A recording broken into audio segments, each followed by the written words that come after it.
Call দেখতে পাচ্ছি। এখান থেকে একটু হাতে মুখে পানি দিয়ে নিই। এটা কি শস্য? আপনার চেহারা তো দেখা যাচ্ছে না। কোথা থেকে নিয়ে আসছেন? তাই, এই যে দেখুন, এটাই কিন্তু সীমান্তের শেষ বাড়ি।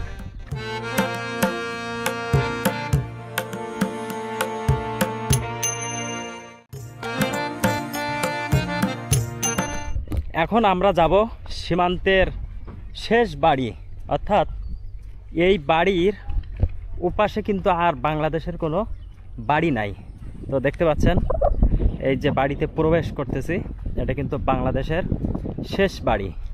দেখুন, বাড়ির সামনে বিজলি গাদা আছে, আর এই একটা ছোট আকারের বাড়ি, আর এখানে আরেকটা বাড়ি আছে, সেই বাড়িটিও আপনাদেরকে একটু দেখাবো। এই যে দেখুন, এটাই কিন্তু সীমান্তের শেষ বাড়ি, আর এর এখান থেকে কিন্তু ওপাশে ইন্ডিয়া। তো আমরা এই বাড়ির পেছন সাইড দিয়ে একটু ইন্ডিয়ার দিকে ঢুকবো। তো যাই হোক, যদিও নিয়ম নাই ওপাশে যাওয়ার। এপাশে যাওয়া যাবে? ওখানে বসে আছেন, ওইটা ইন্ডিয়া। আমি এপাশে যেতে পারবো?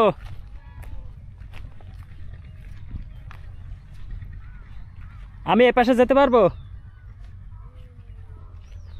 তো যাই হোক, আমরা কিন্তু ইন্ডিয়ার ভেতরে চলে আসছি। সাইটা এই বাড়িটা দেখাবো বলে এই পিছন সাইডে চলে আসছি। আর এই যে বাড়িটা দেখা যাচ্ছে, এই বাড়িটা কিন্তু বাংলাদেশের শেষ বাড়ি, অর্থাৎ সীমান্তের শেষ বাড়ি। এখান থেকে আর এই পাশে যেতে পারবে না, এ পাশে কিন্তু ইন্ডিয়ান জায়গা। তো যাই হোক, এই বাড়ির ভেতরটা একটু আপনাদেরকে দেখাবো, যে সীমান্তের মানুষেরা এখানে কিভাবে তারা বসবাস করে।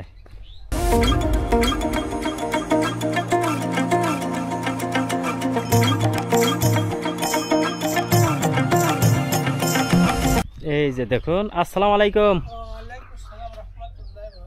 ভালো আছেন আঙ্কেল? আপনাদের সীমান্তের শেষ বাড়ি তো এটা নাকি? মানে এর এপাশে তো আর কোনো বাড়িঘর নেই, আপনাদের লাস্ট বাড়ি। তো এখানে বসবাস করেন, কেমন অনুভূতি? আলহামদুলিল্লাহ, খুবই ভালো আছে, আল্লাহর রহমতে ইনশাআল্লাহ আল্লাহ ভালোই রেখেছে। তাই, আসলে যেখানেই যায় না কেন মানুষ সর্বশেষ জানায় যে আলহামদুলিল্লাহ ভালো আছি। তো এখানে ভালো কিন্তু তারা বলে যে থাকে, কিন্তু আসলেই কিন্তু ভালো থাকে না।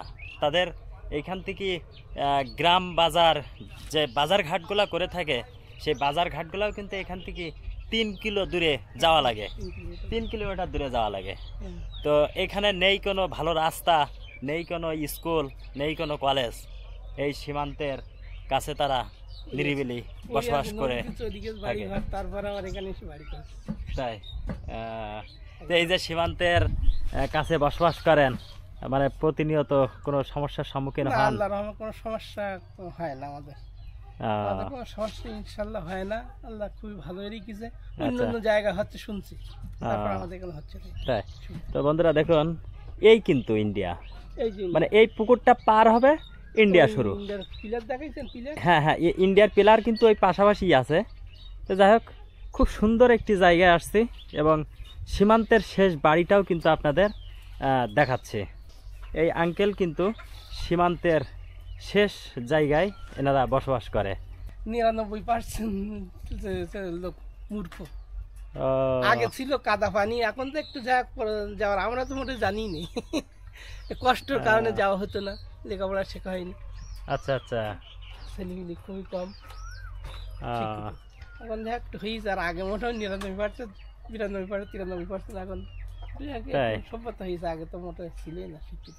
একদিন স্কুলে গেলে আর মনে থাকতো না, কাদা চটকে 3 কিলোমিটার যদি যেতে হয়, তাহলে স্কুল যাওয়ার কথা মনে থাকে। দেখুন আমার এই আঙ্কেল। ও বড় ছেলে, আমার এই ছোট ছেলে এই। আচ্ছা আচ্ছা, মানে আপনার 2 ছেলে? 3 ছেলে। 3 ছেলে। হ্যাঁ, আসলে এখানেও বসবাস করে একটা অন্যরকম মজা। আল্লাহ যারা এখানে আসলে তারা প্রতিনিয়ত উন্মুক্ত হাওয়া বাতাস, কোনো সমস্যা নেই ইনশাআল্লাহ। দেখুন উন্মুক্ত হাওয়া বাতাস, আসলে পরিশেষে ভালো থাকাটাই ভালো, হ্যাঁ হ্যাঁ, নাকি আঙ্কেল? ঠিক, এটাই বড় জিনিস। এটাই বড় এর জিনিস। মধ্যে বড় জিনিস আর নেই। হ্যাঁ, বড় জিনিস এটাই। তো ঠিক আছে, ঠিক আছে আঙ্কেল, ভালো থাকবেন। ভালো থাকবেন, সুস্থ আসসালামু থাকবেন। আলাইকুম। ফিয়ামানিল্লাহ। ফিয়ামানিল্লাহ। বন্ধুরা দেখুন, এই প্রখর রৌদ্রে এক কৃষক ভাই সেই দূরের থেকে মাথায় শস্য করে বয়ে নিয়ে যাচ্ছে। আসসালামু আলাইকুম। ওয়ালাইকুম আসসালাম। এটা কি শস্য? আপনার চেহারা তো দেখা যাচ্ছে না। কোথা থেকে নিয়ে আসছেন? ও সামনে থেকে। তাই? হুম। তো এই এত দূর থেকে আসতেছেন, কষ্ট হচ্ছে না রোজার মাসে? কষ্ট তো হবেই। দেখুন বন্ধুরা, সেই দূরের থেকে এই শস্যগুলা নিয়ে আসতেছে। এখানকার কিন্তু কোনো রাস্তা নেই, ভালো পিচের রাস্তা নেই, কোনো গাড়ি নেই। এভাবেই তারা মাথায় করে এই শস্যগুলা বহন করে তারা নিজ ঠিকানায় নিয়ে যাচ্ছে।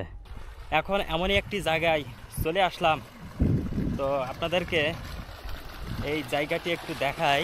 দেখুন এই মাঠের ভিতরে একটি মোটর চালিত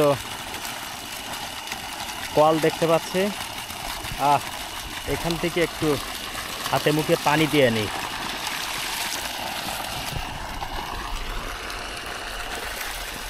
ওয়াও,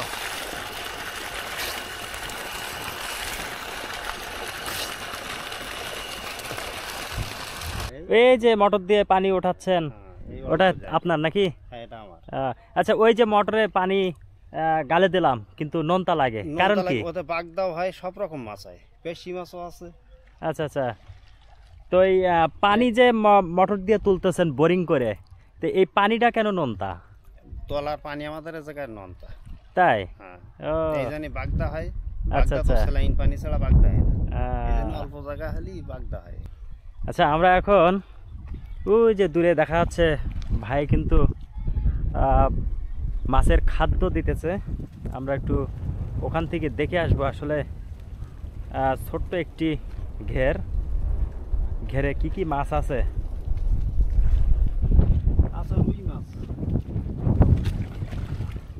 ওয়াও,